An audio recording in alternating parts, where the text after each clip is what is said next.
Hello, my name is Francesca Torres. I'm a forensic bio major and one of the interns at Krogan Lab, mentoring under Zeynep Cakir. Our project was Apolipoprotein E4 and Alzheimer's disease.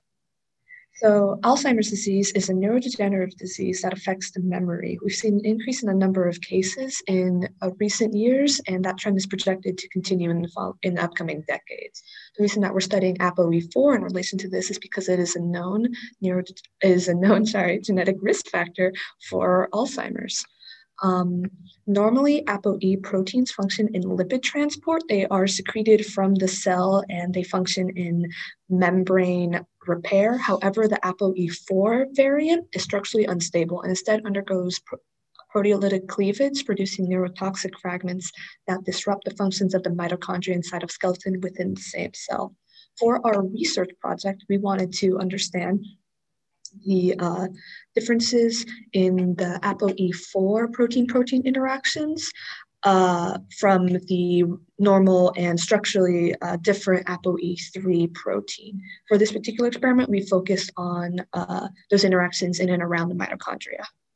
So our plan to do this was to take the neurotoxic fragment, ApoE4 1-272, express it in Neuro2A cells, then develop a protein network from those proteins. We did this by taking the gene for the 1-272 fragment and cloning it in E. coli. We had to do 2 trials of this because our first method of using PCR to clone the vector and the insert separately was unsuccessful. So we had to do it again as one.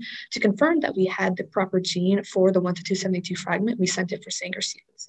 In parallel with this, we wanted to confirm that our transfection method of the E3 and E4 genes in Neuro2A cells would actually work.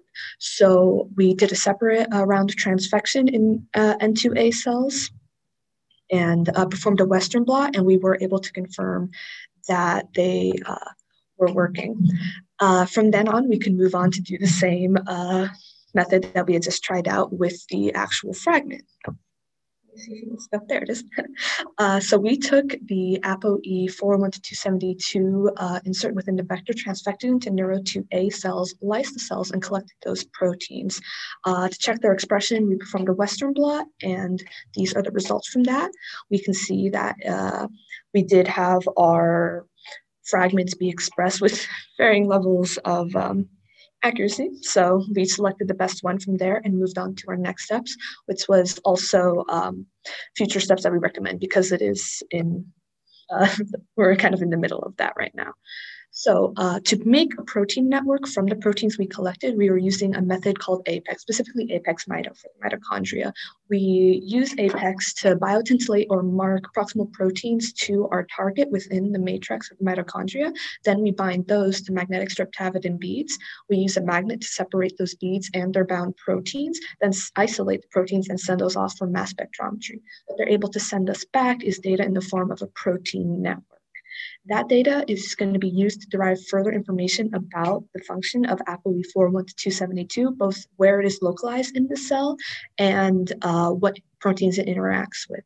With that information, we can either find multiple different avenues to investigate further, such as other proteins of interest or pathways that can be inhibited. Of course, all of this, though, would be applied to a possible treatment for Alzheimer's.